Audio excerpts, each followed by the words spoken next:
21 ദിവസം നിന്റെ ഉറക്കം സ്വാഹ. ഞാനും എന്റെ കാർത്തിയേട്ടനും എന്റെ കുഞ്ഞും സുഖമായിട്ട് ഉറങ്ങും.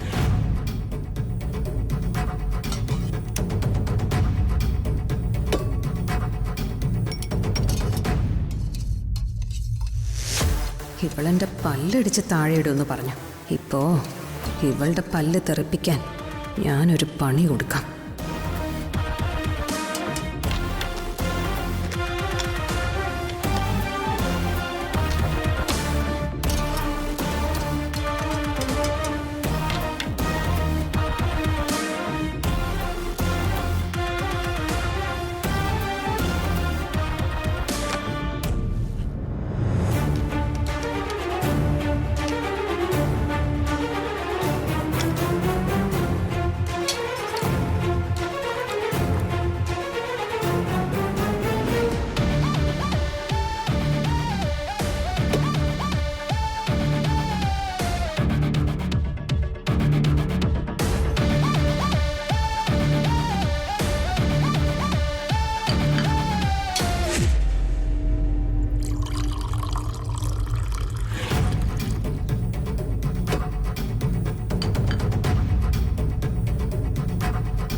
എന്താടി ഫിഷ് മാർക്കറ്റിന് മുന്നിൽ പൂച്ച പതുങ്ങും പോലെ ഇവിടെ ഒന്ന് പതുങ്ങുന്നത്?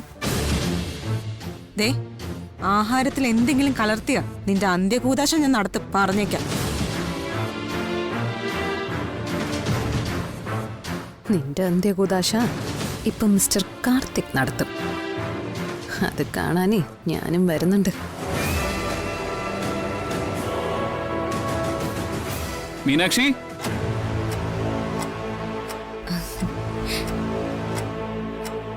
ചായ.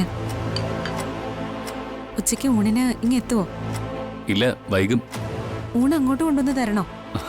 വേണ്ട വേണ്ട, ഇന്ന് പോലീസ് ക്ലബില് വേറൊരു ഫംഗ്ഷൻ ഉണ്ട്. ചായ കുടിക്കേ.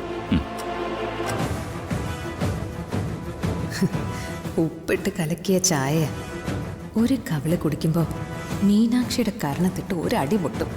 കാർത്തി അവളെ തല്ലി അവളുടെ എല്ലൊടിക്കണേ ഭഗവാനേ.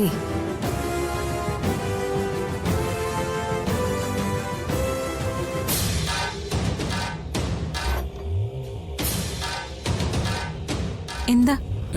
ഏയ്, ഒന്നുമില്ല.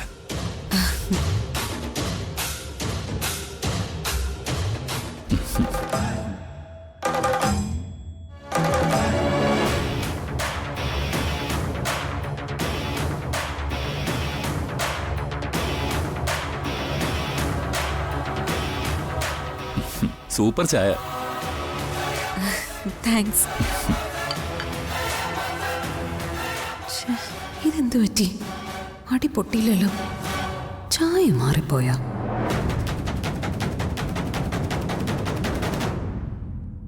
എന്താ പറ്റിയെന്ന് അറിയണമല്ലോ. അയ്യേ, ഉപ്പോട് ഉപ്പ്. എന്നിട്ട് കാർത്തി ഇതിങ്ങനെ കുടിച്ചു.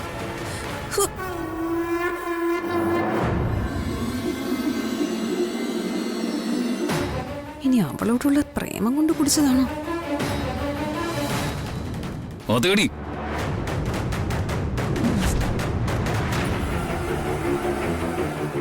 അവളോടുള്ള പ്രേമം കൊണ്ട് തന്നെയാ കുടിച്ചത്.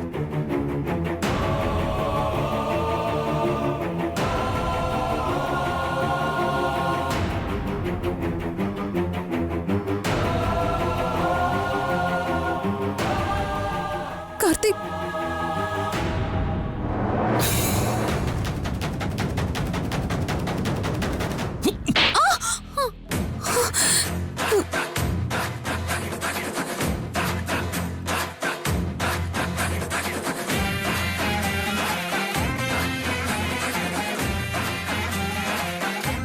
എന്റെ മീനാക്ഷി എനിക്ക് വിഷം കലക്കി തന്നാലും അതും ഞാൻ കുടിക്കും.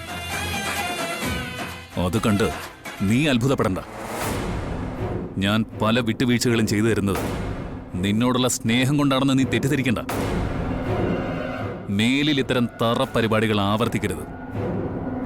നിന്റെ പല്ല് ഞാൻ അടിച്ച് താഴെയിടും, കേട്ടോടി.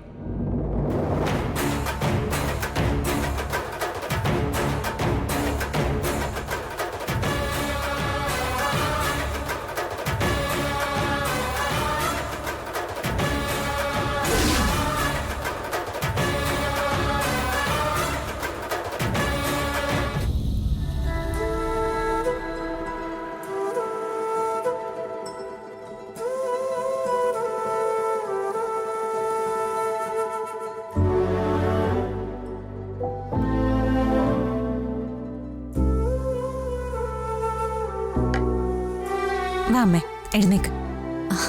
പിടിച്ചെഴുന്നേൽപ്പിക്കൊന്നും വേണ്ട മോളെ, എനിക്കതിനുള്ള അസുഖമൊന്നുമില്ല. ദാ അമ്മ ഇത് കുടിക്കേ കുടിക്കേ.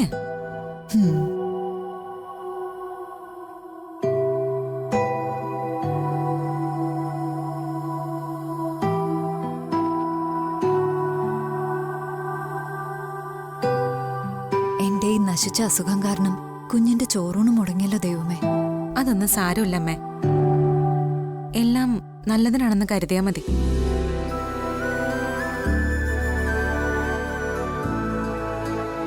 എന്താ അമ്മ ഇങ്ങനെ നോക്കുന്നേ? മോളുടെ സങ്കടം അമ്മയ്ക്ക് അറിയാം. എന്ത് ചെയ്യാനാ?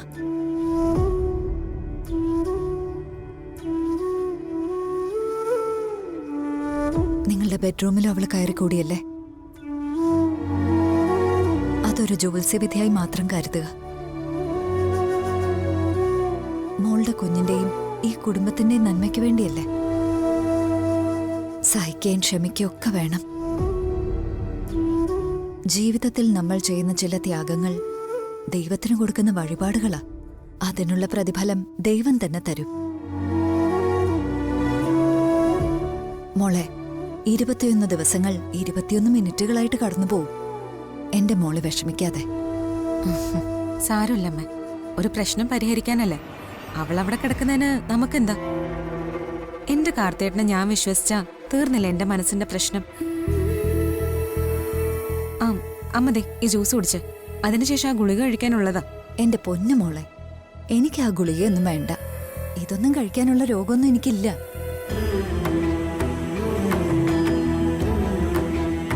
ഈ ഗുളിക കഴിക്കണം അമ്മേ, എന്നാലേ അസുഖം മാറും. അമ്മ പറയുന്നതൊന്ന് വിശ്വസിക്കും മോളെ. ഓരോ പ്രാവശ്യം ഈ ഗുളിക കഴിക്കുമ്പോഴാ എനിക്ക് വോമിറ്റിങ്ങും വല്ലായികയൊക്കെ വരുന്നത്.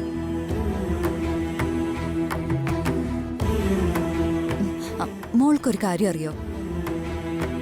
ഇന്നലെ രാത്രി മോള് തന്നെ ഈ ഗുളിക കഴിക്കാതെ ദൂരെ കളഞ്ഞു. അതുകൊണ്ട് എനിക്ക് ഛർദിലും ഇല്ല, മറ്റൊരു അസുഖവും ഇല്ല. നേരാണോ അമ്മ ഈ പറയുന്നേ? ഞാൻ എന്റെ മോളോട് എന്തിനാ നുണ പറയുന്നേ? നേരാ മോളെ.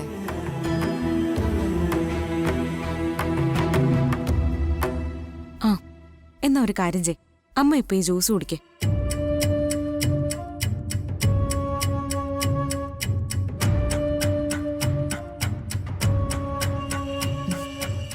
മതി മോളെ.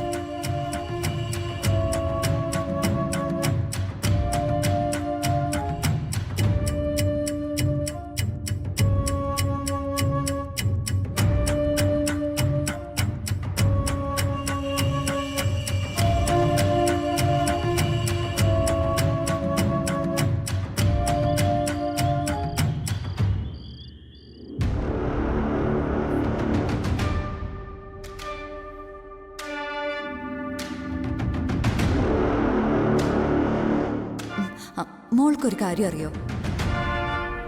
ഇന്നലെ രാത്രി മോള് തന്നെ ഈ ഗുളിക കഴിക്കാതെ ദൂരെ കളഞ്ഞു.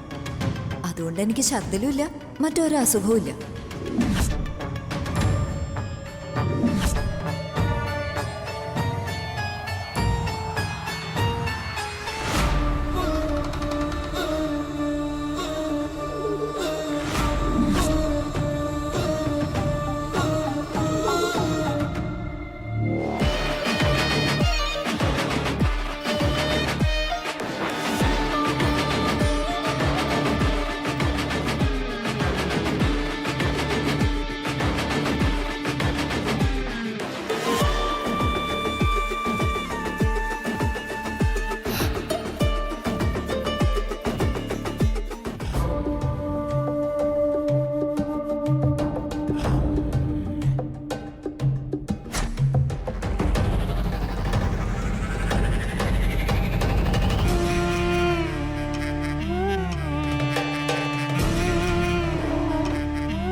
കാർത്തി, ഡിന്നർ കഴിക്കാൻ വന്നതാണോ? അതെ. ഈ മരങ്ങോടനെ എന്നോടിപ്പം വലിയ ദേഷ്യത്തില. ഇവനെ ഒന്ന് മയക്കി കയ്യിലാക്കണം, എന്നാലേ മീനാക്ഷിയെ ഒതുക്കാൻ പറ്റൂ.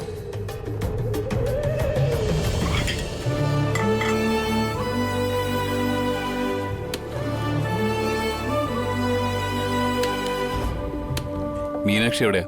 ആ അവളെ എവിടെ നടക്കാന്ന് ആർക്കറിയാം. വേണ്ട, എന്റെ മുന്നിൽ വെച്ച് മീനാക്ഷിയെ കുറ്റം പറയരുത്. ഞാനത് പലവട്ടം വോൺ ചെയ്തതാ, അത് മറക്കണ്ട. ഓ അത് ശരി, വശീകരണ തൊഴിലാളി യൂണിയൻ ഇറങ്ങിയോ? എന്താ കാർത്തി ഇങ്ങനെ? കാർത്തി എത്രയൊക്കെ വഴക്ക് പറഞ്ഞാലും കാർത്തിയോട് എനിക്ക് എന്ത് ഇഷ്ടമാണെന്നോ കാർത്തിയും അവളുടെ ആർത്തിയും ഒക്കെ ഞാൻ ഇപ്പൊ തീർത്തു തരാം.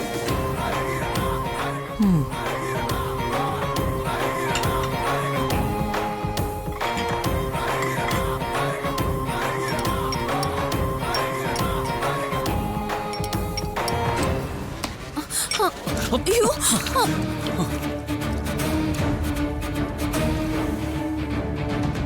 ഛീ!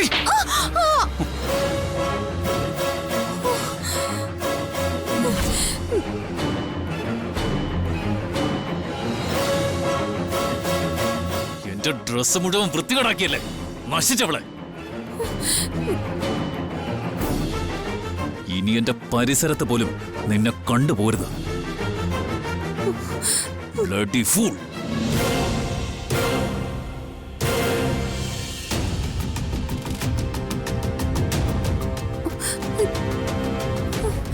നീ ഒരു ഗ്ലാസ് വെള്ളവും ഒരു പഴവും കൂടി എടുത്ത് വിഴുങ്ങിക്കും, അപ്പൊ വയറ് നിറയും. നീ എന്നെ തല്ലു കൊള്ളിച്ചല്ലേ? ഹ, നീ വന്ന് മേടിച്ചതല്ലേ, ഇരിക്കട്ടെ. ഇടയ്ക്കിടയ്ക്ക് നിനക്ക് ഓരോ ഗുളിക കിട്ടണം. അത് തരപ്പെടുത്തി തരേണ്ട ഉത്തരവാദിത്തം എനിക്കല്ലേ? നിന്നെ ഞാൻ നീ എന്താ എന്നെ തൂക്കിക്കൊല്ലോ? അയ്യോ, നിന്റെ ചെകിടത്ത് 5 വിരലുകൾ പതിഞ്ഞ് ഒരു ചെമ്പരത്തിപ്പൂ പോലെ. പോലീസ് ഓഫീസറല്ലേ അടിച്ചത്?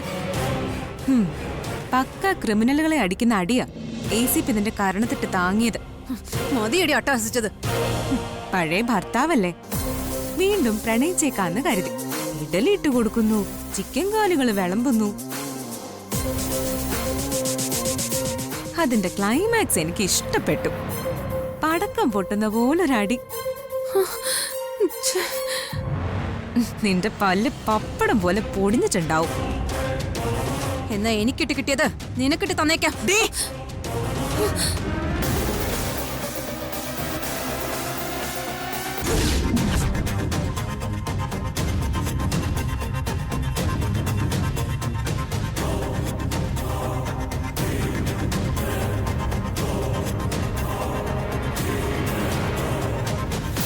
എന്റെ കുഞ്ഞിന്റെ നേരെ കൈ ഉയർത്താൻ മാത്രം നീ അത്രയ്ക്ക് വളർന്നോടി?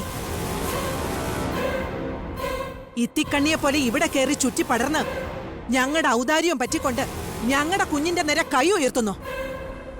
ദേ, നിന്റെ കൈ വെട്ടി ഞാൻ പട്ടിക്കിട്ട് കൊടുക്കും. അവൾ ഇവിടെ കയറി ഭരിക്കുന്നു. മുത്തശ്ശി, ഇവളെന്നെ നിർത്തടി. എന്റെ കൊച്ചുമോളെ ഇവളെന്നും എന്നെ മുത്തശ്ശി എന്ന് നീ വിളിക്കണ്ട. റെസ്പെക്റ്റോടെ സംസാരിക്കണം.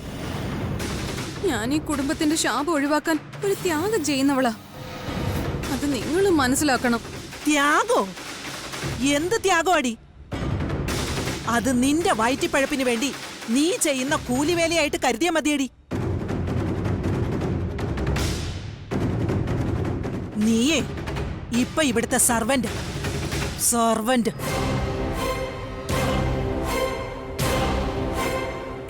മര്യാദയ്ക്ക് ഇവിടെ നിന്നോണം, അല്ലെങ്കിലേ നീ ജീവനോടെ തിരികെ പോവില്ല.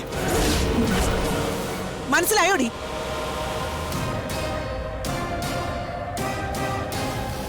വാ മോളെ.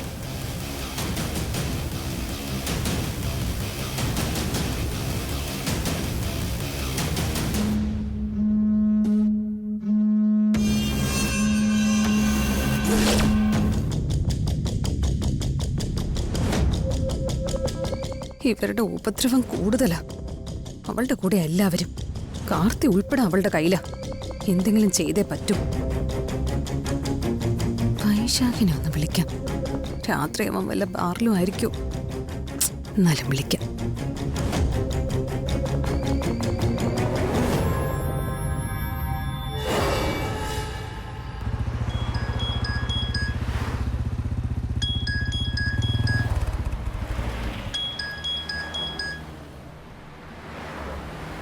മൈഥിലി, ഞാൻ നിന്റെ ഒരു വിളി പ്രതീക്ഷിക്കായിരുന്നു. ആ പറയേ, എന്താ പുതിയ വിശേഷങ്ങൾ? ഇവിടെ ഒരു രക്ഷയില്ലടാ, എല്ലാവരും എന്റെ നേരെയാ. ആ മണ്ണുണ്ണി കാർത്തിക് 2 വട്ടം എന്റെ കർണത്തടിച്ചു. ആ റാസ്കളുടെ കഥ ഞാനിന്ന് രാത്രി തീർക്കട്ടെ. അതൊന്നും വേണ്ടടാ, നിനക്ക് ഈ പറച്ചിൽ മാത്രമേ ഉള്ളൂ, ഒന്നും ചെയ്യത്തില്ല. നീ ആ ആവേശമൂത്ത് ഇങ്ങോട്ട് വന്ന് അവന്റെ നേരെ ചെന്നാലേ നിന്നെ എല്ലാവരും കൂടി അലക്കുന്നത് ഞാൻ കാണേണ്ടി വരും. ദേ, എന്റെ ആത്മാഭിമാനത്തെ ചോദ്യം ചെയ്യല്ലേ. എന്താ അവിടെ സംഭവിച്ചതൊക്കെ നീ ഡീറ്റെയിൽഡ് ആയിട്ടൊന്ന് പറ. അടിയും ഭീഷണിയും ഒക്കെ അങ്ങനെ നിൽക്കട്ടെ, അത് പിന്നെ സ്ഥിരം ഉള്ളതാണല്ലോ. ആ ബെഡ്റൂമില് അവളുടെ ശല്യം കാരണം എനിക്ക് ഉറങ്ങാൻ പോലും പറ്റുന്നില്ലടാ. അതിന് ഞാനൊരു വഴി പറഞ്ഞുതരാം. എന്ത് വഴി?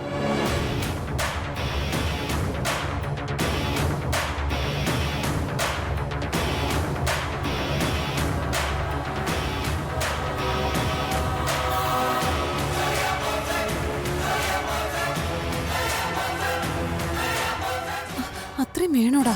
വേണം, അത് ചെയ്തേ പറ്റൂ. നിനക്കെന്നെ വിശ്വാസമില്ലേ? ശരിയടാ.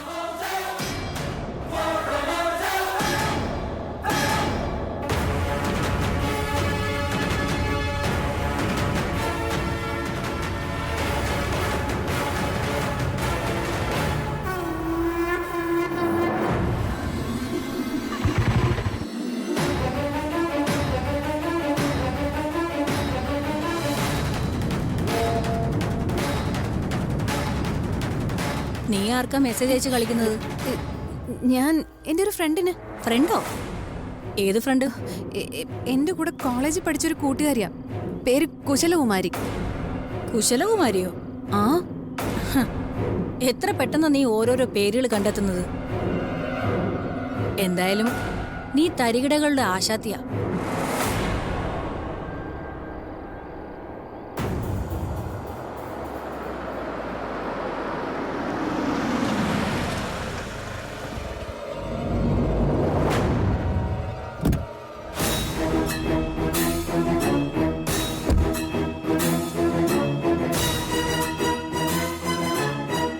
നീ കാരണം ഞങ്ങൾ ഔട്ട് ഹൗസിലായി. ഇയാളും ഭാര്യയും പക്ഷെ പെരുവഴിയിലാവും. ആരാണ് ഈ നെറുകെട്ടതും വൃത്തികെട്ടതുമായ തീരുമാനങ്ങൾ എടുത്തത്? ഏതാണോ ജോത്സ്യൻ? അയാളെ എനിക്കൊന്ന് കാണണമല്ലോ. അച്ഛാ, അത് കുടുംബ ബന്ധങ്ങളെ തകർക്കുന്ന ഇത്തരം തീരുമാനങ്ങൾ എടുത്തത് ആരാണെന്ന്? എന്റെ അമ്മയാണോ? എങ്കില് അമ്മയോട് എനിക്കൊന്നും ചോദിക്കണമല്ലോ. അച്ഛാ, നിന്റെ വിവാഹ ജീവിതം തകർക്കുന്ന ഈ തീരുമാനം നീ 2 കൈയും കെട്ടി കേട്ടു നിന്നോ?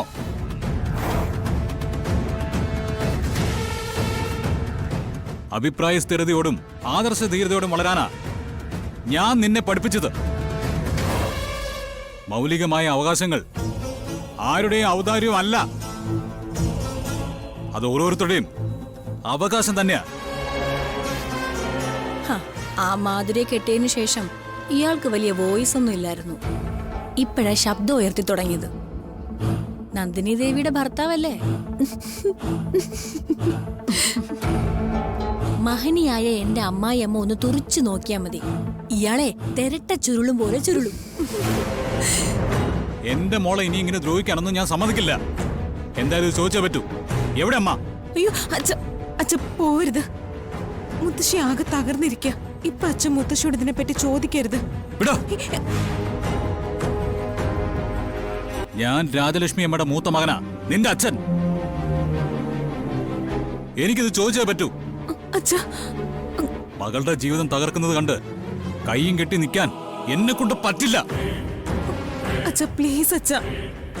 ഇരിക്കപ്പിണ്ടം വെച്ച് പണ്ട് പുറത്താക്കിയതാ, ഇപ്പോ അടികൊണ്ട് പുറത്തേക്ക് പോവാൻ പോവാ. മീനാക്ഷി വഴി മാറിക്കേ. മാറിക്കാൻ. വേണ്ട ജേട്ട, അമ്മയുമായി വഴക്കുണ്ടാക്കരുത്. പിന്നെന്താ, അമ്മ കാണിക്കുന്ന ഈ അന്യായത്തിനൊക്കെ ഞാൻ കൂട്ടു നിൽക്കണം? നമ്മുടെ അമ്മ ഒരു അന്യായവും കാണിച്ചിട്ടില്ല ജേട്ട. ജോത്സ്യര് പ്രശ്നം വെച്ചപ്പോഴും ഈ കുടുംബത്തിൽ ഒന്നിനു പുറകെ ഒന്നായി ദുരന്തങ്ങൾ നടക്കുന്ന കണ്ടു.